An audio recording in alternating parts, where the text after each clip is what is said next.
Good morning, my YouTube friends. I decided to give you an update on my garden this morning. What I've done is, first of all, is I have purchased some comfrey. It's not native to Nevada, where I'm at. I don't think it's really native to the western part of our country, but I did buy some because I just had been seeing a lot about comfrey on other homesteaders channels and gardeners, and what good um, benefit this plant is.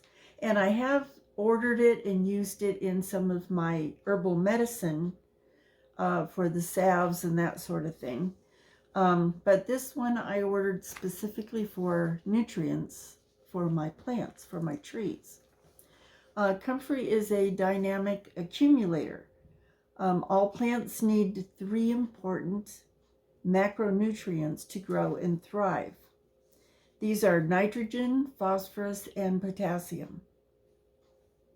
It's often labeled as NPK on fertilizer mixes. Nitrogen is critical for healthy growth and helps plants produce green leafy foliage. It's also used as an herbal supplement, but that's a different type. There's like 35 varieties. That's a different variety of comfrey, and we'll discuss that at another time. But this is the comfrey that I ordered only for fertilizer. You do not eat this one. And this one is called Bocking 14. There's 35 species of comfrey. I've chosen, like I said, the Bocking 14 to use as a fertilizer plant for my young trees. It will grow in most ground, from sand to heavy clay, wet or dry, sun or shade. Its deep roots draw nutrients up from below ground to make a plant rich in nutrients. So they have very long root system, and according to the information I found out, they can live in a sandy clay type of environment and in the heat. So I'm hoping that mine will survive. I planted them yesterday, so I'm hoping that they'll make it in this desert climate. We'll see, because they're not native to this climate. Bocking 14 is the only variety of comfrey recommended and available for garden fertilizer and livestock feeding. Also, I have heard from gardeners that Bocking 14 doesn't go crazy and spread everywhere like some of the other varieties. So remember, Bocking 14 is not to be used in herbal medicines or to be eaten. It is strictly a fertilizer variety. I'll talk about the other comfreys that you can use in medicinal purposes, but this is not the one. Bocking 14, do not eat it or use it. It could be very fatal for you. But livestock can eat it. That's the amazing thing. Humans cannot. Remember that. Bocking 14, don't eat it. So let's go out and take a look at where I planted them and why. And we'll take a look at the garden too. Okay, it took me about an hour, but I got all of the weeds out from around my tree. And here's my first Bocking 14 comfrey plant that I ordered. So let's see if it will take, if it's going to grow. Hopefully the gophers don't like to eat it. That's always a major concern.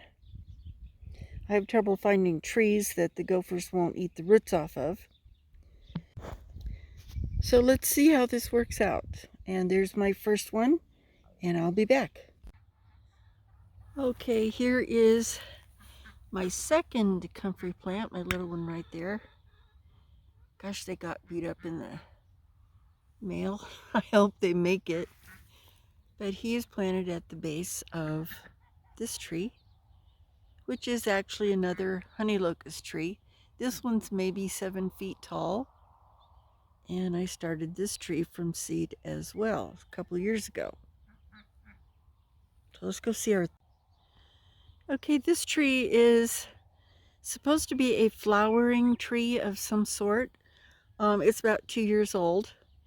And I actually got this is a cutting from Arbor Day, from the Arbor Day Foundation a couple of years ago. And let's see. And here is my little comfrey tree, or comfrey bush, whatever you call them, right there. So it said to put them at the base of the tree and that they would help your trees get nutrients. And here's my little tree. So that's the third one. The other three, excuse me, I put into the greenhouse in a bucket because I don't have the other trees planted that I want to put the comfrey with. And I have to decide where to put them, and I have to fence them and do all that. So they're in the greenhouse right now, just kind of chilling in a bucket of dirt, waiting to find a new home. Okay, now this is, oh, the sun's so bright I can barely see my screen. I hope you're seeing it okay. But this is, I'll show the outside garden first. This right here, this trench right here, is what I've been digging out to put in an irrigation line to go into the greenhouse with the help of my son-in-law. He's been awesome helping me out with this. Oh, there's my doggy Bachi. And this is my raspberry plant. I have to put everything in containers, otherwise the critters underground will eat my plants. I had a big, beautiful raspberry bush a couple years ago, and it was gorgeous. It was producing raspberries like crazy. And I went out one morning and it was just decimated by the gophers and the ground squirrels, and it was just, there was nothing left of it. I was so angry. And I had it fenced to keep the rabbits and stuff out, but the gophers came underground and just ate the roots off of it and destroyed it. I was so mad. So everything I have is in containers.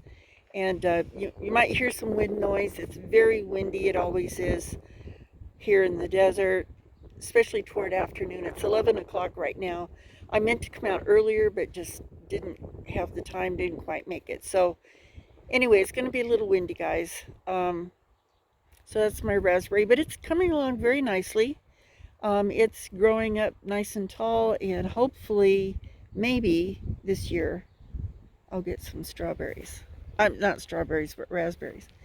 And this is a new, fairly new blackberry bush. It also, I have to grow in, everything's in containers, guys. Hopefully I'll get some blackberries off this guy this year too. And here's the electrical box that I'm putting in. I've got hoses for irrigation running off of the box, and that's going to be pretty much buried when we're done. We're waiting for the trench to dry out completely so we can run electrical in the same trench without it sinking, and finally get that done. It's been a little bit of a project, and like I said, thank God for my son-in-law. He has been awesome helping me out with this. And while we're up here by the door, these are my blueberries. And these are new plants, as you can tell. Hopefully they will grow. I have 4 of them. And hopefully I will get blueberries as well. This it's 102 and it's 11 o'clock in the morning. So it's pretty toasty. And it's only going to get worse, because we're just starting our really hot summertime. The wind is just hellacious most of the time. I had this spread out nice and neat, this plastic, because I don't want to deal with all the grass and whatever, and I've got the entire thing fenced to keep the little rabbit creatures out. And here I have, let's see if I can zoom in. Come on, phone. My phone gets hot and it doesn't want to work. These are, I thought they were watermelon, but they're starting to look more like cantaloupe. So we'll see what happens when they grow up. But they have a heavy mesh underneath of them in the bottom of the little raised bed there. And that will keep the gophers from coming up and taking my plants.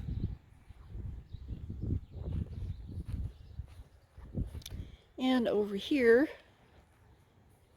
I had planted some calendula, and you can see some of them came up. Most did not in this bed. I don't know why, but I also have a little, this is a purple grape plant.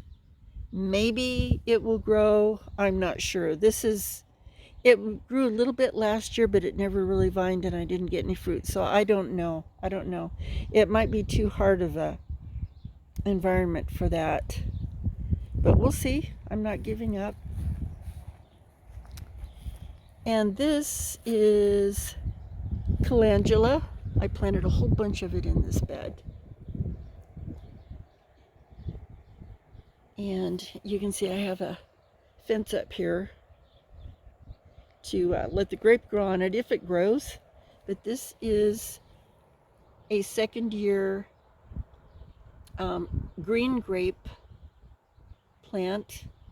I didn't get any fruit last year. It didn't grow very tall before it died off. So I don't know if the environment's too hot for grapes, but I'm giving it a try. It did come back up this year, so we'll see. It's only the middle of June, so I'm hoping.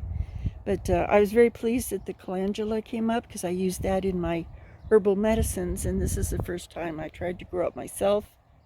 So I'm very happy about that. This is my corn. I did a video on it earlier. Prairie grass and sage and whatnot grows very prevalent. Sorry guys, my phone shut off on me. My phone's getting hot. It's probably going to start doing funky stuff. But this is my corn. And the reason I did the plastic is because, like I said, prairie grasses and sagebrush and all kinds of icky, crappy weed stuff comes up in the desert, and it is just too hot. And I decided this year I'm not going to spend all of my time out in the heat, dripping sweat to weed my garden. So, but it seems to be doing okay. Seems to be doing quite well. As you can see, we're putting drip lines in underneath the plastic. I want this to be completely on a water system, all of my garden, because normally it takes me about an hour and a half to water everything because almost everything is in pots, and except for the raised beds out here in the garden. And I'd like to be able to leave for a couple of days and not have to worry about my plants getting watered. But the corn is young. It's only been in for a short time, but it's growing well. I'm pleased with the turnout so far. So this is my sweet corn. And this over here, this long bed over here, is peas. There's snow peas and sweet peas in there. So I don't know if you call them sweet peas. They're sugar peas. They're sweet. They're sugar peas. But that's what's growing in there, and hopefully they will hang on to the fence and climb the fence. This is my second planting of the peas. The first group didn't make it. I don't know why, but the weather was going up and down and up and down, so I'm not really sure if that did them in or what. But these seem to be growing quite well. I probably put too many peas in here together, but I just got frustrated and threw a whole bunch of peas in there and hoped that a lot of them would survive, and most of them have so far. But like I said, the temperatures are really climbing now. It's 102 at 11 o'clock in the morning, so it's going to be a scorcher today. So we'll see how the plants do. This back here is zucchini, and it's looking a little pale. It doesn't like this really hot, so I'm not sure if that's going to make it or not. But so good so far. And in this bed right here is cucumbers, and you can see that they are trying. They are really trying to grow in this heat.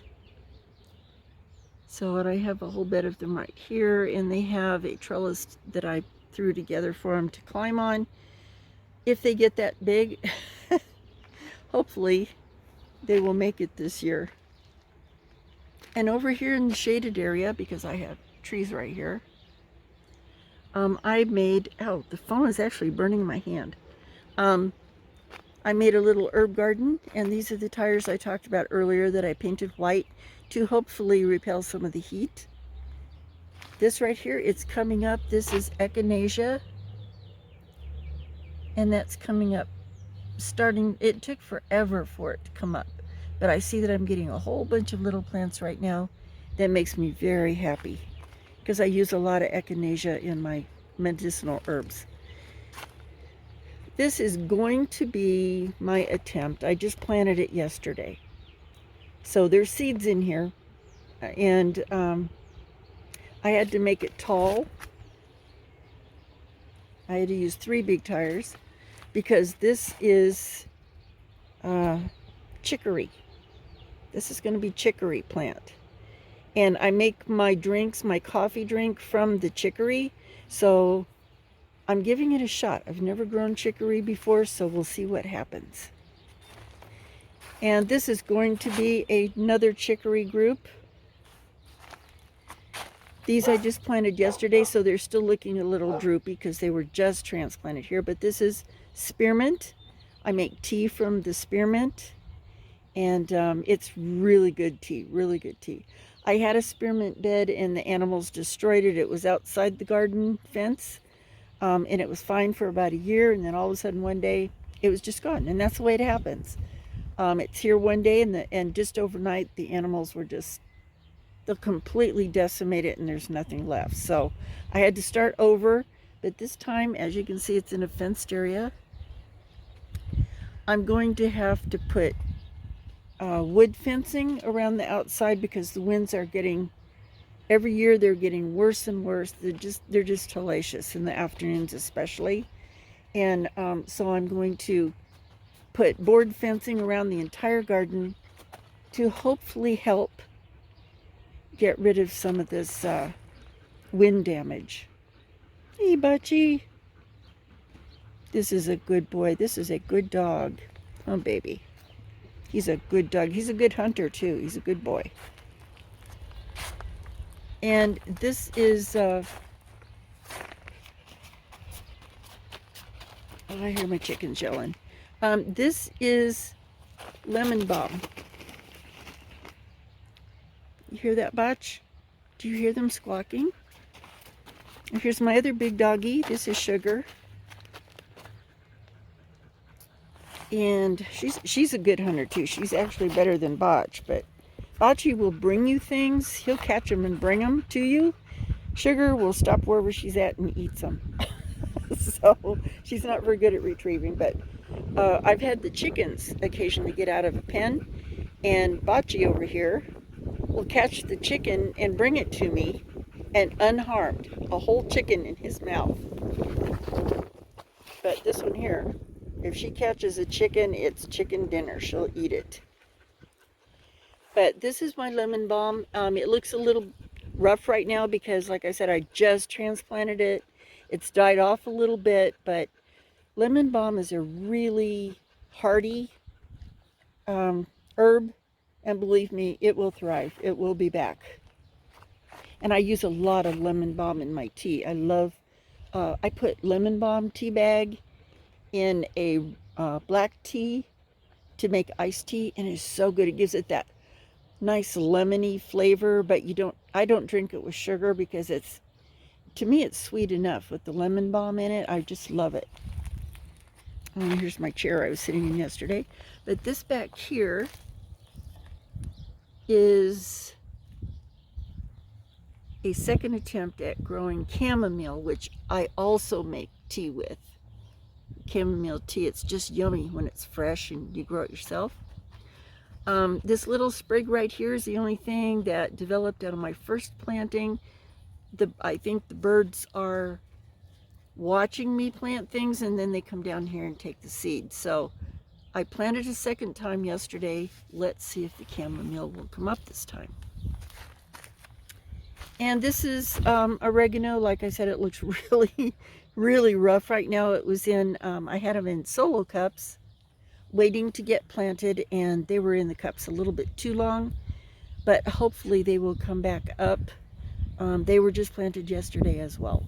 So, and then I have 4 more sets of tires to plant herbs in. So we'll see if that, when I can get that done. But what happened, I've got the seeds and everything, I just ran out of dirt. And I have to go buy good dirt. You can't use the desert soil because it's crap. The corn over there is planted in ground, but I did have to do a lot of work on the ground to get it to where anything would grow in it. So they're doing very well. I had to amend the soil and do a lot of work, which we all do around here if we grow anything in ground. But that's the only thing in ground that has any natural soil to it at all. And I showed you my zucchini over here. They're looking a little pale. I don't know what's up with that. Okay, there's a whirlwind coming, so we may get blasted here in just a minute, guys. Yep, it's coming over onto my property. Hold on, I'm going to turn you off for just a second. Holy cow! We had a huge whirlwind dust devil just come right into my garden, and I thought I was going to get blown away with it. Holy crap! That was a rough one. Oh my gosh. Holy Toledo. Well, I did have my hair combed. I was kind of worried there for a minute. I mean, it was harsh. So anyway, let's go on. Let's go on around here and go in the greenhouse. I've showed you everything I have outside. Okay, so this is the greenhouse. It is stinking hot in here. I always let the dogs come in with me and wander around because I don't want any snake friends surprising me. I have onions here that some made it, some didn't, but I am getting some onions. I'm just happy about that. And you can see where I'm starting my irrigation in here. I'll show you when that's finished, but that's what the black tubing is going around. It's kind of a layout right now. I haven't fastened it up, but I'm trying to get drip lines in here so I don't have to come in here and water and can go somewhere once in a while. These are my strawberries. They're not faring very well, and I will tell you why. It's because of the heat. And you can see I have fans. Sorry about all the fan noise, but I've got 3 fans in here, and I've got the window open in the back and the door open to the greenhouse, and it's just too stinking hot. So what I'm going to do, because you can see heat damage on some of my plants. These are my green beans. I have 16 pots of green beans, and 4 of them have not come up yet. But in the back there, I have 12 cabbages, and they're also getting some heat damage on the leaves. And back here's my carrots, and they're doing very well, actually. This was very sad. These were loofah plants. They started out just great until it got hot. I don't think loofah likes the desert heat, and they're not growing. So I hope I didn't just drown you guys out. I bent over right in front of this little fan right here. So the loofahs are gone. I may try it again. I think I still have enough growing season, but these ones are toast. Over here are kidney beans, my first time trying to grow them, and they're wanting to flower already. I'm very happy. And in the back, I have a couple of bell peppers, green bell peppers. I don't know if they're going to make it. This heat just came on and is just destroying everything. This is Brussels sprouts and, let's see, Brussels sprouts, and what did I have in there?